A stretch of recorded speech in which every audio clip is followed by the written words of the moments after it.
Baik, Shalom. Apa kabar semua sahabat? Semoga Anda semua pagi ini dalam keadaan sehat dan saya boleh berkesempatan di pagi hari ini untuk live karena saya ingin menyampaikan sebuah tema yang menurut saya baik untuk kita sama-sama dengarkan karena yang ingin saya bahas adalah tentang kebenaran firman Tuhan.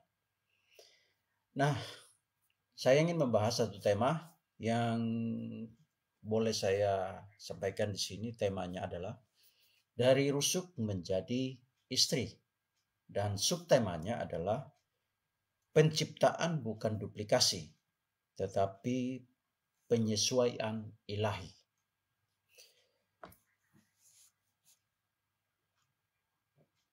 Rancang bangun perempuan atau Ezer Kenegdo terambil dari kitab Kejadian pasal 2,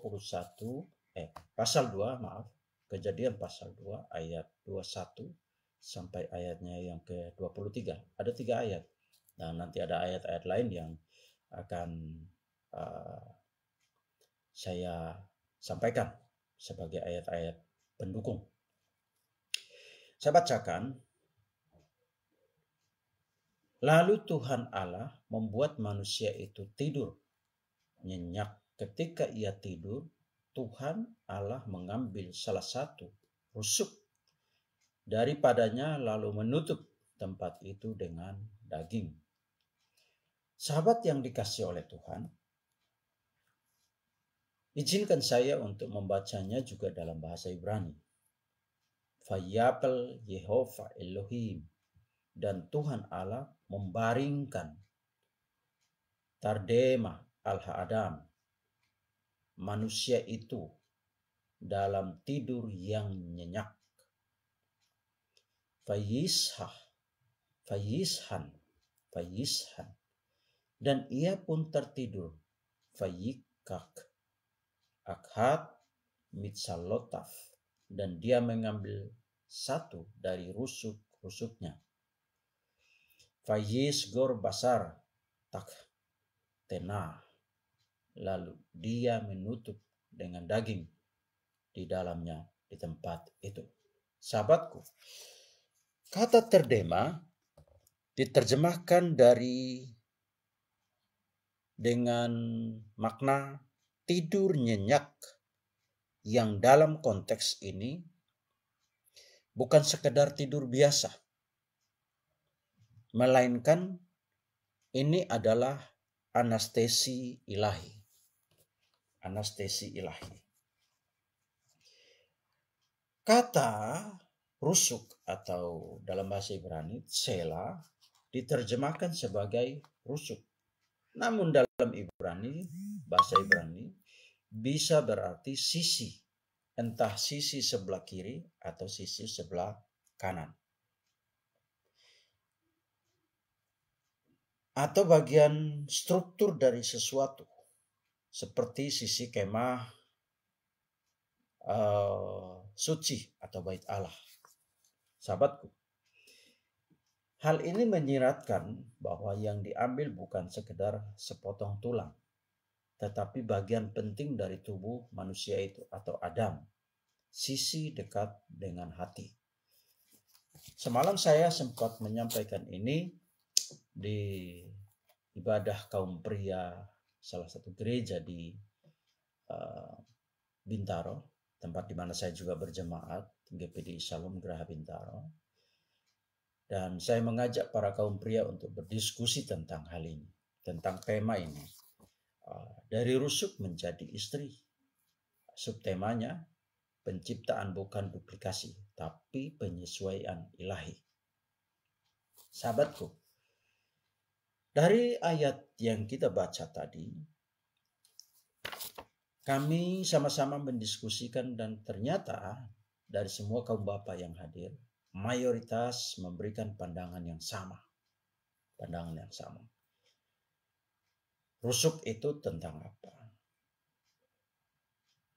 Baris yang mana?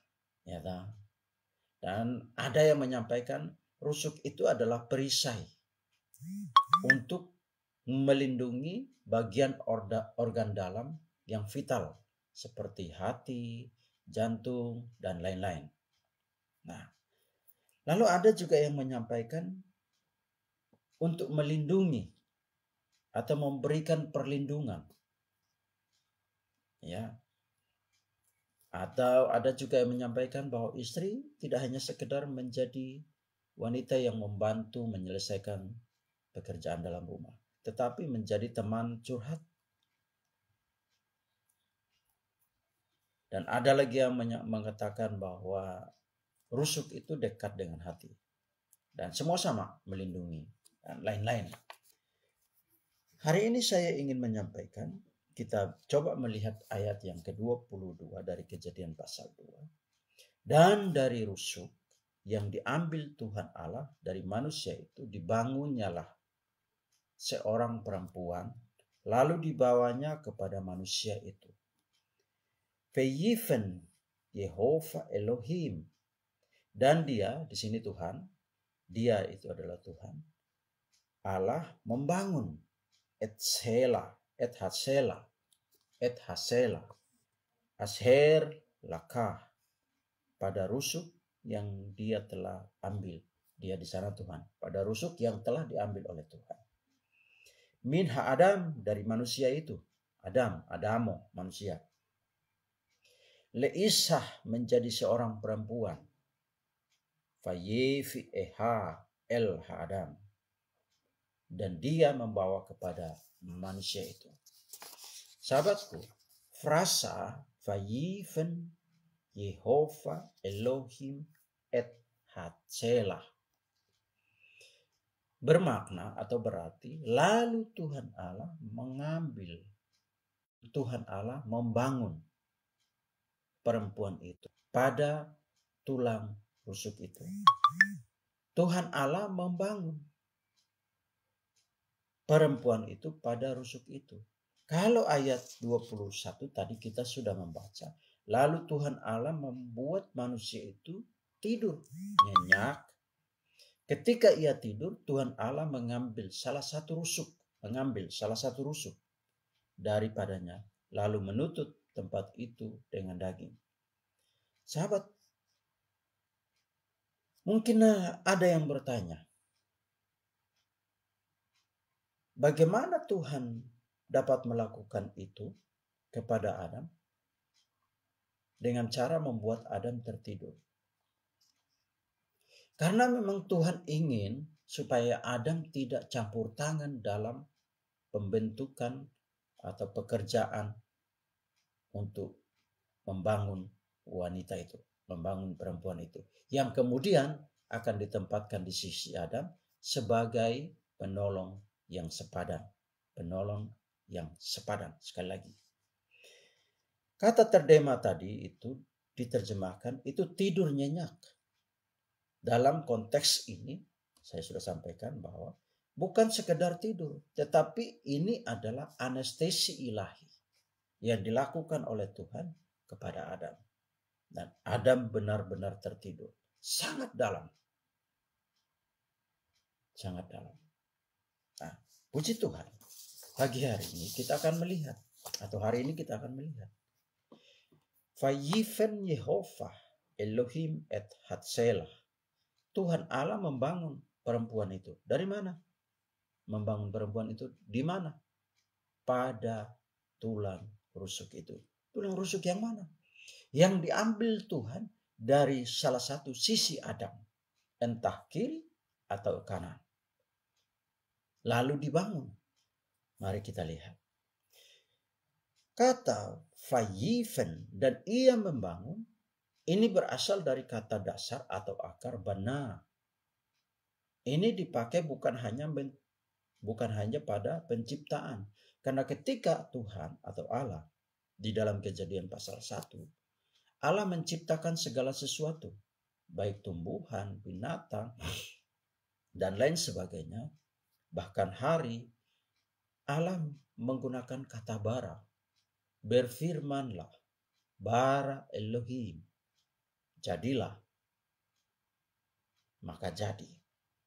Atau dalam istilah lain dikatakan kun fayakun, jadilah maka jadi. Ya toh? Nah, tapi dalam hal ini ketika wanita atau perempuan itu Tuhan tidak menggunakan kata bara, tapi Tuhan menggunakan kata veyiven. Tuhan membangun. Jadi dapat saya sampaikan di sini bahwa kata membangun ini mengandung makna konstruksi yang disengaja dan rapi. Jadi seolah-olah Tuhan itu adalah seorang arsitek yang sangat mumpuni atau seorang tukang bangunan yang sangat mumpuni. Dia membangun wanita itu dari rusuk manusia. Ya, kita lihat. Mungkin ini dalam imajinasi saya. Mungkin Tuhan memahat tulang rusuk itu. Karena saking kerasnya tulang rusuk itu, Tuhan pahat. Dibentuk dengan tangannya. Dibangun dengan tangannya. Jadi ada sebuah proses konstruksi yang rapi di sana yang Tuhan lakukan. Beda dengan Adam. Adam atau manusia. Adam, Tuhan mengambil tanah, debu tanah. Dibentuk. Setelah dibentuk, Tuhan meniupkan nefes hayat ke dalam tanah liat yang dibangun, yang dibuat oleh Tuhan. Lalu menjadi hidup. Yang kita sebut atau kita kenal dalam Alkitab manusia pertama, Adam. Adamo. Dari kata Ibrani Adamo. Artinya dari tanah. Sahabatku. Ini sama seperti seorang arsitek yang membangun rumah atau bait Allah. Ini mengandung dimensi arsitektur. Menyiratkan bahwa Allah membangun perempuan dengan perencanaan, struktur, dan desain yang kompleks dan rapi. Maka kata Hatsela dibangun itu dari rusuk. Juga berarti sisi. Ya, sisi. Entah sisi kanan Adam atau sisi kiri Adam. Karena tidak ditulis dalam Alkitab. Dalam bahasa Ibrani berasal dari akar kata tsela yang secara harfiah berarti bagian sisi, bagian samping atau bagian rusuk, entah kiri atau entah kanan. Kata Leisha menjadi perempuan, Leisha menjadi perempuan, ini berarti perubahan esensi dari bagian pria menjadi bagian utuh dengan identitas sendiri tetapi berakar dari relasi dengan manusia pertama. Kata fayifen, fayife, fayefi, dan ia, Tuhan membawa dia. Kata kerja ini seperti tindakan seorang ayah yang mempersembahkan ya, pengantin perempuan kepada mempelai laki-laki. Wow, luar biasa. Jadi ini yang kemudian dirangkum menjadi sebuah pernikahan Kristen. Seorang laki-laki yang percaya kepada Yesus menikahi seorang wanita, anak perempuan yang juga percaya kepada Yesus. Dan orang tua dari perempuan itu membawa dan menyerahkan kepada laki-laki yang dicintainya, yang mencintai dia. Nah, ini persis banget. Kata Fayefi Ekha, dan ia di sana itu Tuhan membawa dia. Ya, kita lihat ayat 22. Seorang perempuan, lalu dibawanya kepada manusia itu. Dari kata Fayefi Ekha, dan dia membawa dia, dan Tuhan membawa dia. Dia di sana perempuan. Kata kerja ini seperti tindakan seorang ayah mempersembahkan atau menyerahkan anak perempuannya atau pengantin perempuan kepada mempelai laki-laki. Menggambarkan kesakralan relasi pernikahan. Wow, luar biasa. Maka sahabatku yang dikasihi oleh Tuhan, Ezer kenekdo dalam Kejadian pasal 2 ayat 18. bahas, dikatakan Tuhan Allah berfirman, tidak baik kalau manusia itu seorang diri saja. Aku akan menjadikan penolong yang sepadan dengan dia. Penolong yang sepadan dengan dia. Itu yang dibangun oleh Tuhan. Dari mana? Sisi sebelah Adam atau sisi sebelah kiri atau kanan dari Adam. Disebutkan di sana rusuk. Tetapi para penafsir atau yang Kristen dan maupun para rabi Yahudi, mereka menafsirkan bahwa perempuan itu adalah sebagian dari tubuh Adam. Sebagian dari tubuh Adam. Maka ketika terjadi pernikahan, ya, sebagian dari tubuh Adam atau sebagian dari tubuh laki-laki ditemukan, dinikahi, dan kembali bersatu. Maka di ayat yang lain dikatakan bahwa ketika dia sudah dewasa, ketika dia sudah siap untuk menikah, maka dia akan meninggalkan orang tuanya untuk bersama-sama dengan suaminya menjadi satu tubuh. Nah, itu kembali lagi kepada si laki-laki. Sang sisi sebelah manusia yang dijadikan, dibangun menjadi perempuan, kemudian mereka menikah dalam pernikahan kudus di hadapan Tuhan, seperti ayat yang ke-22 tadi, bahwa ketika Tuhan membangun perempuan itu, dan setelah jadi perempuan, dia membawa perempuan itu dan menyerahkannya. Tadi sudah saya sampaikan bahwa ini menunjukkan bahwa seperti seorang ayah membawa anak perempuannya, menyerahkannya kepada mempelai laki-laki. Ezer keneko, Tuhan Allah berfirman, tidak baik kalau manusia itu seorang diri saja. Aku akan menjadikan penolong baginya yang sepadan, sama sepadan dengan dia. Wayomer Yehova Elohim, dan berkatalah Tuhan, Lotof heyot ha-adam levado. Tidak baik, seharusnya manusia itu tidak sendiri. Eseh lo, aku akan menjadikan baginya ezer kenegdo, penolong yang beroposisi dengannya. Ezer kenegdo itu bermakna penolong yang beroposisi dengannya. Penolong yang beroposisi dengan suaminya, dengan laki-laki. Ya. Makanya di sini bukan berarti pernikahan kemudian sang istri itu menjadi seorang yang menyelesaikan semua pekerjaan yang ada di rumah. Dia juga punya hak untuk bekerja di manapun. Dia punya hak untuk beroposisi dengan suami. Sama beroposisi. Dia punya hak untuk berbantah-bantahan dengan suami.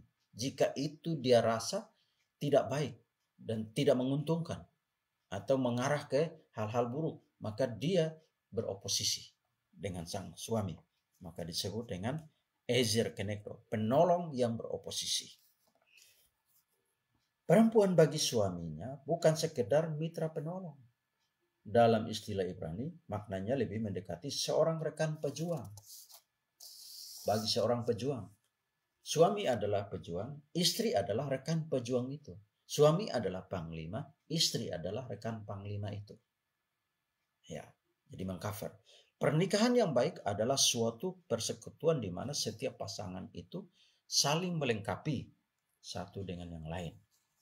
Di mana yang satu memenuhi apa yang kurang di sisi yang lain, maka frasa Ibrani ini berasal dari kata ezer kenegdo, yang secara harfiah berarti penolong yang sepadan, penolong yang berhadap-hadapan dengannya. Dengan demikian frasa ini mengandung dua kemungkinan atau dua arti. Bila suaminya layak untuk didukung, maka istri menjadi penolong sejati yang memperkuat dan menopang. Namun bila suaminya menyimpang dari kebenaran atau kehendak Tuhan, maka istri berperan sebagai penyeimbang dan bahkan dapat menyuarakan pandangannya yang berbeda secara jujur dan membangun. Ezer kenekdo bahwa istri memiliki kekuatan penolong, juga kebebasan mengungkapkan pikirannya. Bahkan mungkin dapat mengintervensi dalam hal yang beroposisi atau berlawanan. Dalam hal ini ide atau kemauan dari suami akan diuji. Ide atau pandangan dari suami akan diuji. Sehingga dia dapat mempertimbangkan kembali ya, kemauan atau hasrat atau ide atau pandangannya. Dan ada kalanya suami ya akan marah kepada pemikiran sang istri yang beroposisi dengannya pada kebijakan yang dia pilih. Kejadian 2 ayat 23. Ini adalah ungkapan puisi dari Adam. Di sana dikatakan, lalu berkatalah manusia itu, inilah dia, tulang dari tulangku dan daging dari dagingku. Ia akan dinamai perempuan Ishak, sebab ia diambil dari laka, dari laki-laki. Kata Ibrani dari ayat ini berkata, Vayomer ha-Adam, dan manusia itu berkata, Zot hapa'am. Inilah dia, pada saat ini atau sekarang, etsem matsamai, tulang dari tulangku, ufasar mipsari, dan daging dari dagingku. Lezot jikare ishah, kepada dia ini, untuk ini dia akan disebut atau dinamai perempuan. Ki meis lukakha zot, karena sebab dari laki-laki dia ini telah diambil. Relasi kesetaraan dan intim.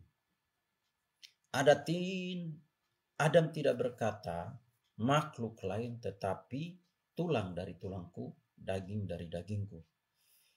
Ini mengakui perempuan sebagai bagian esensial dan setara dari dirinya.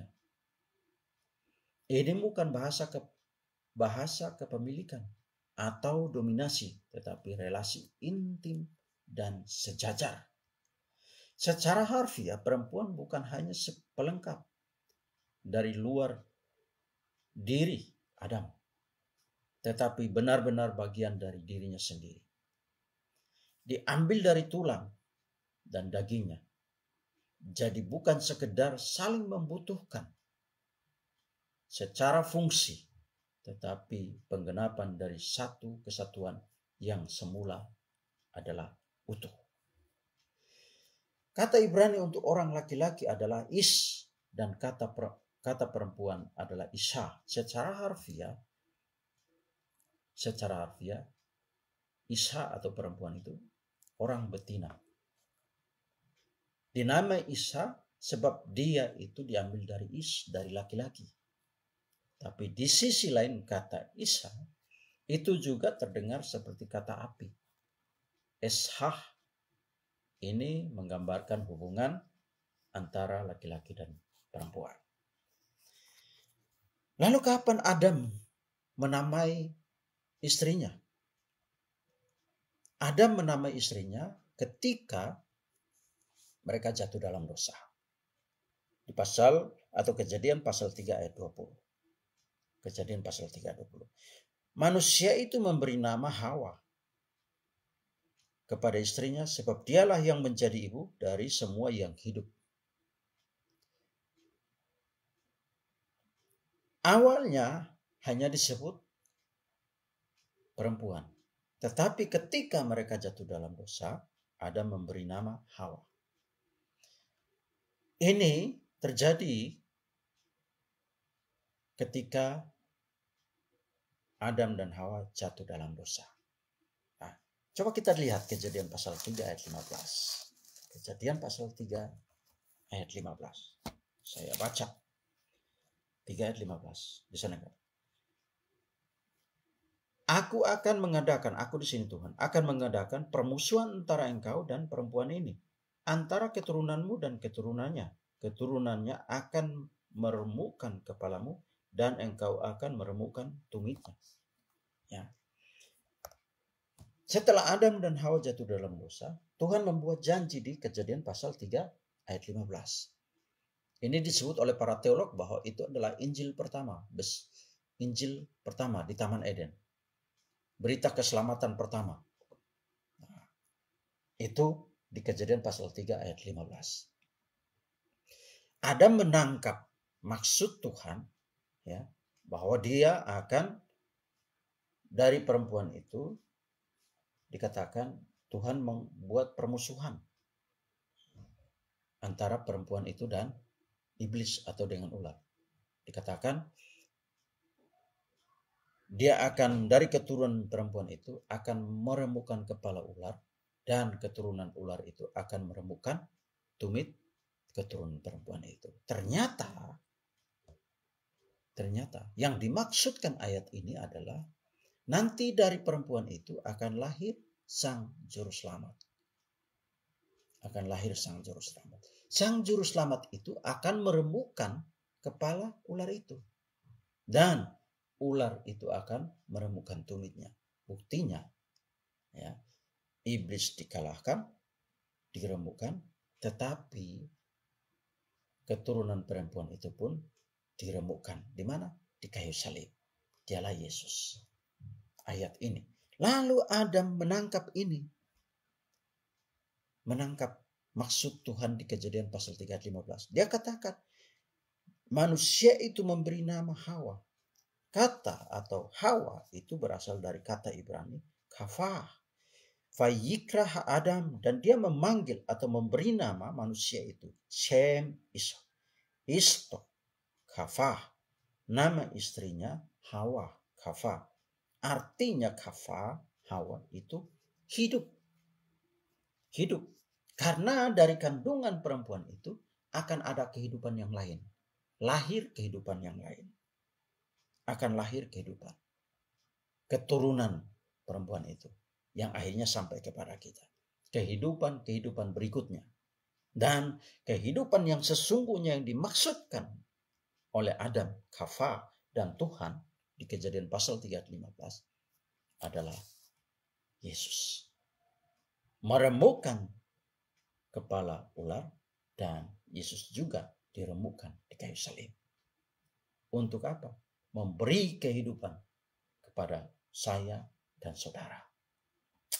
Luar biasa ini. Dahsyat. Pasca kejatuhan Adam ke dalam dosa, Adam baru memberi nama istrinya, yaitu Hawa. Hawa dalam bahasa Ibrani, dalam bahasa Yunani Zoe. Ini yang berarti hidup. Dari Rekhem, kata Ibrani Rekhem, yang berarti rahim. Rahim Hawa. Rahim Hawa. Bermakna kasih karunia yang memberi kehidupan. Luar biasa. Jadi kata Hawa atau Yunani Zoe ini berasal dari kata rehem. Ternyata kata rehem ini bermakna atau berarti rahim. Rahimnya Hawa. Yang bermakna kasih karunia. Dari rahim Hawa, kasih karunia memberi kehidupan kepada generasi berikutnya. Yaitu saudara dan saya. Dari rahim seorang istri memberi kehidupan kepada generasi kita berikutnya. Yaitu anak-anak kita. Lahir Hawa. Dilahirkan, melahirkan, mengandung, memberi kasih karunia. Kejadian 3:20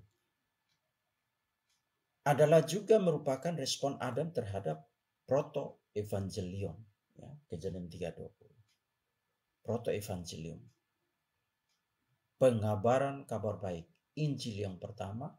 Yang mana Allah menyebutnya keturunan perempuan. Keturunan perempuan. Saya jelaskan tadi bahwa keturunan perempuan yang dimaksudkan adalah Yesus itu. Kejadian 3:15. Aku akan mengadakan permusuhan. Ve'ifah dan permusuhan. dengan kesumat, dendam kesumat berdarah. Ashid, aku Tuhan akan mengadakan atau menetapkan beinkah ufein haisha, antara engkau dan antara perempuan itu. Ufein saraka, dan antara keturunanmu, keturunan ular atau keturunan kejahatan. Ufein sarah, dan keturunannya atau keturunan perempuan. Dia laki-laki, menunjukkan pada merujuk kepada Yesus. Dia di sini, dia di sini. Dia.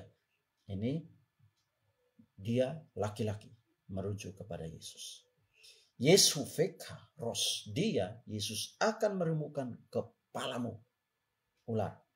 Feata tesufenu akef, dan engkau akan meremukkan tumitnya. Maka dengan demikian kata kafa atau Zoe adalah perempuan pertama, istri dari Adam. Ia hanya disebut sebagai perempuan Ishak karena diambil dari sisi laki-laki atau bagian rusuk laki-laki. Setelah kejatuhan dalam dosa, barulah Adam memberi nama Hawa.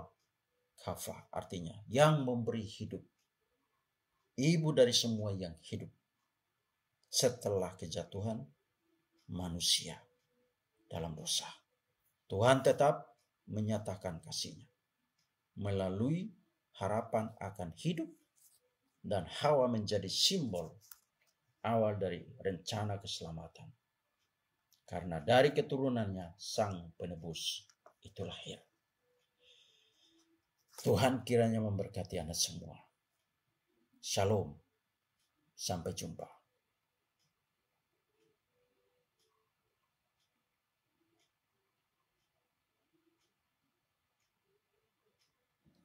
Ya.